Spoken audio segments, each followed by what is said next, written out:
Okay, we're going to do some 2.5 review problems. The first question, what type of symmetry does the graph of f of x equal absolute value of x cubed plus 1 have? And is it even, odd, or neither? And maybe we should start by answering the question, is it even, odd, or neither? So to easily figure that out, an easy way to do that is just to plug in two opposite values of x. Like here I pick 2 and negative 2. If I put in 2 into the function, I get absolute value of 2 cubed 8 plus 1 is 9. If I plug negative 2 into the function, I get absolute value of negative 8 because negative 2 cubed is negative 8 plus 1. But that turns out to be 8 plus 1, 9 again. That seems to indicate that it's an even function. Opposite x values are giving me the same y value. And we look at the function to make sure, is that always going to be the case? Well, yes. That absolute value is going to make opposite x's give me the same value once I take the absolute value. So it's an even function, and even functions have symmetry with respect to the y-axis. Just like y equal x squared is even and has symmetry with respect to the y-axis, this one does as well.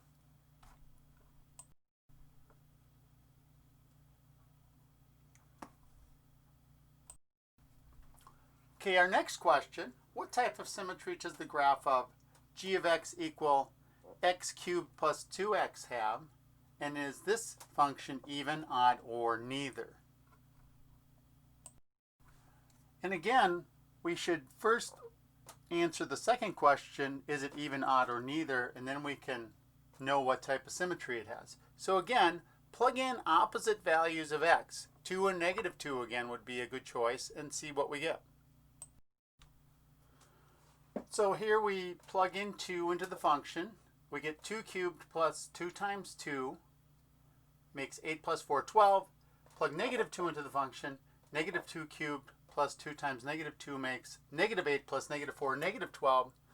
We get opposite y values for the opposite x values. So that makes this function odd, and it has symmetry with respect to the origin. That means you can rotate the graph 180 degrees around the origin and get the same graph. And I've done a rough sketch of the graph here off on the side. It looks a lot like x cubed, except it takes off a bit quicker. It only has one intercept, 0, 0. That's it. No other x-intercepts. So it crosses the origin. We could spin that graph upside down about the origin and get the same graph.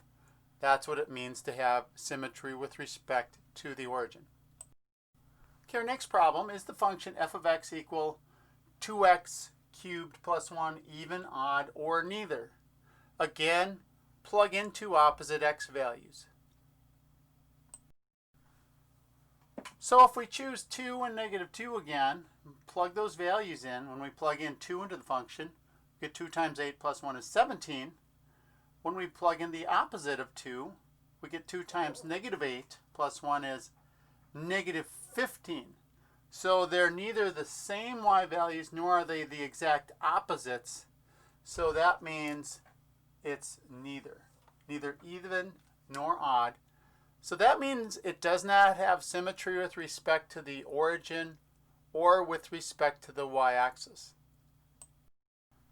And if we look at the graph of this function, it's an x cubed type shaped graph shifted up 1, and then it's vertically stretched, which is something we'll cover in this section as well. And we see that its turning point here is at 0, 1.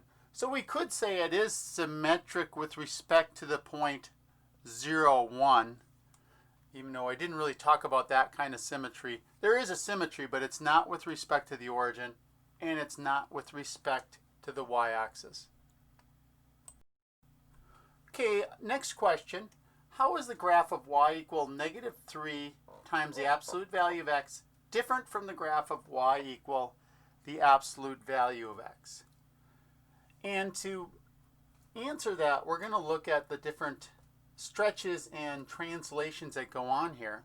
We're going to start by plotting y equal the absolute value of x and y equal 3 times the absolute value of x. So y equal the absolute value of x has this V shape to it. 0.0011, point -11. Kind of like a parabola, but not really, because it's these two straight lines that come out from the origin, two rays, if you will. So that's y equal absolute value of x. Now, y equal 3 times absolute value of x is a vertical stretch by a factor of 3. So each of the y values from y equal absolute value of x is tripled. So here I have a table with the points for y equal absolute value of x. We have the points 0, 0, 1, 1, and negative 1, 1. For each of those points, the y value is tripled. Now 0 tripled is still 0, but 1, 1 becomes 1, 3. Negative 1, 1 becomes negative 1, 3. So we get this vertically stretched out graph. It looks the same, but it's just a bit skinnier. So we have y equal 3 absolute value of x. That's the graph in blue. Now, to graph y equal negative 3 times absolute value of x, all of those y values from the graph we just did become negative. So I've made another table off to the right here with points for y equal negative 3 absolute value of x. 0, 0 stays 0, 0 because the negative of 0 is 0. But the point 1, 3 becomes the point 1, negative 3. The point negative 1, 3 becomes the point negative 1, negative 3. So this graph in blue is just flipped upside down.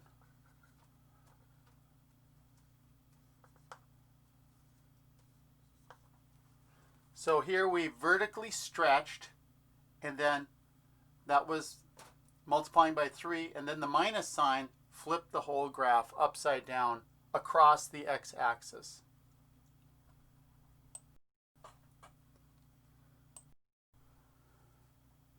Okay, next question. How is the graph of y equal x minus 2 quantity cubed minus the quantity x minus 2 different from the graph of y equal x cubed minus x?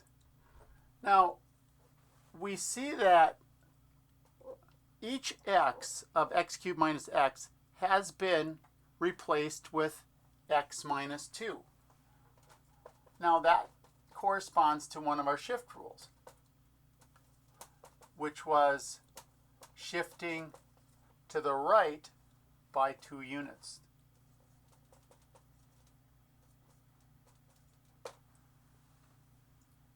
So the graph of x minus 2 quantity cubed minus the quantity x minus 2 is a shift of y equal x cubed minus x right 2 units.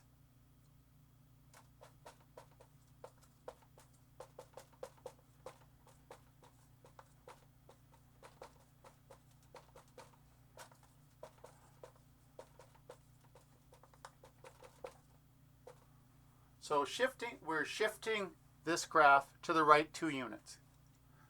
So now we're gonna graph both of these.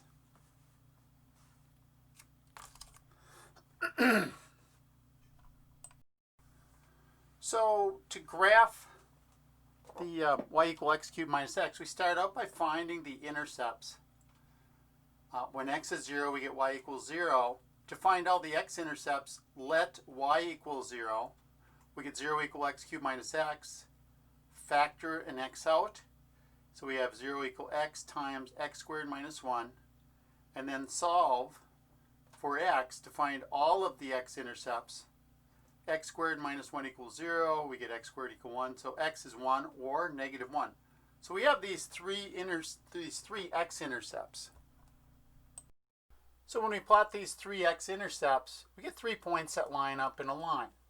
So now we need some more points, one in between each set of intercepts, and maybe one at x equal 2, one at x equal -2. And that will give us enough points to complete this graph. So when we put in 2, we get 2 cubed minus 2, which is 6, not 7. I just saw that that wasn't right. So -2 plugged in will give us the opposite y value, -6, and it does. -8 minus a -2 makes -6. Now when we plug in a half, we get 1/8 minus a half, because 1/2 cubed is 1/2 times 1/2 times 1/2. And that is 1/8 minus 4/8. I saw another little error there. That was 1/2, which is -3/8, which is correct. Now -1/2 is going to give us the opposite y value, +3/8. So now we plot all of these points, and we get this curve. Kind of goes up, goes down, goes up again. And you can see it has the symmetry. We can spin it about the origin and get the same graph. Now to graph the other function, x minus 2 quantity cubed minus the quantity x minus 2, we don't have to do all of this stuff finding the intercepts. All we have to do is shift our points 2 units to the right. So we shift our point 2, 6 over to 4, 6. We shift our point 1, 0 over to 3, 0. We shift our point 1/2 -3/8 over 2 units to the right to 2.5 -3/8. We shift 0, 0 over to 2, 0. 1/2 or -1/2 +3/8 becomes this point here, and -1, 0 becomes the point 1, 0. So everything's shifted over to, oh, and also the point -2, -6 is down at 0, -6. So just move them all over, and that gives us our new graph. Okay, for our next problem, the graph of f of x equals the absolute value of x is given below. We just graphed this one earlier, so you should be familiar with it. Use shift and stretch rules to graph g of x equals 2 times absolute value of x minus 3 plus 1. So we have this V-shaped graph with the 3 points given, 0, 0, 1, 1, and -1, 1. What you probably want to do first here is graph y equals 2 times absolute value of x. And that's just stretching f of x by a factor of 2. Okay, so I do that. I double the y values for each of the points of f of x. 0, 0 stays 0, 0 because 0 times 2 is still 0. But 1, 1 becomes the point 1, 2. -1, 1 becomes the point -1, 2. It's vertically stretched by a factor of 2. Now, we see the difference between y equal 2 absolute value of x and our g of x function. We've replaced x with x minus 3, and we've added 1. So we shift this function in blue, this stretched function, to the right 3 and up 1. So move each of these 3 points right 3 and up 1, and you'll have your new graph. So we move that point 0, 0, 1, 2, 3 to the right, up 1. We move this point 1, 2, 1, 2, 3, and up 1. And we move this other point, -1, 2, right 1, 2, 3, and up 1. And we have our new graph for g of x.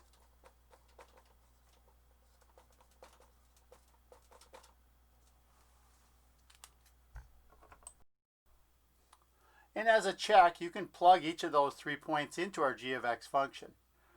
X equal 3 gives us 2 times 0 plus 1, which is 1.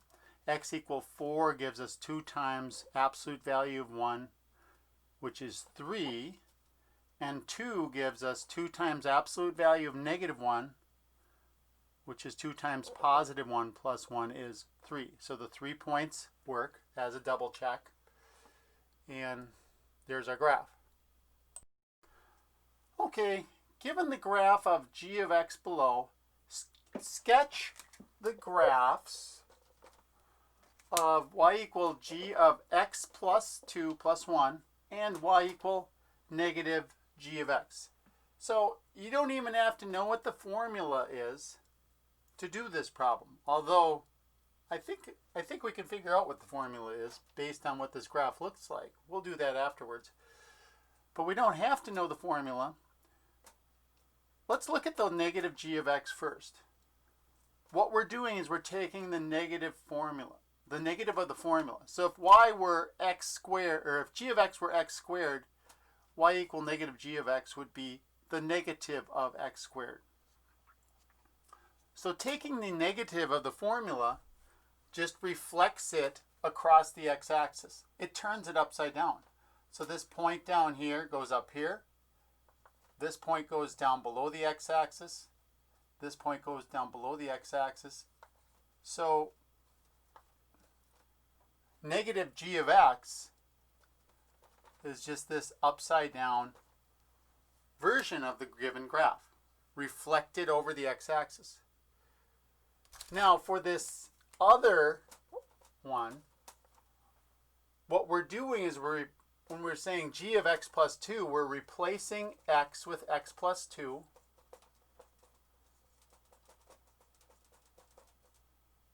And we're adding 1. Well, when we replace each x with x plus 2, that means it's going to shift left 2. And adding 1 to the formula moves it up 1. So we take these 3 points that were given. They're going to go left 2 and up 1. We'll start with this bottom point. Left 1, 2, up 1. Next point looks like 1, 1, or negative 1, 1. Left 2, up 1. The last point, left 2, up 1. So that's y equal g of x plus 2 plus 1. And g of x looks to me to be, see if you can figure this out, pause the tape, see if you can tell me what the function g of x looks like. And assuming these are straight lines coming off here, we can tell that this is exactly what the function is. Well, it's the absolute value function. It's been stretched by a factor of 2 instead of going over 1, up 1. But it's also been moved down 1. So we're stretching the absolute value function, but we're moving it down 1, so we subtract 1. So that's really what g of x is. It's 2 times absolute value of x minus 1. Okay, and that's it for the 2.5 review.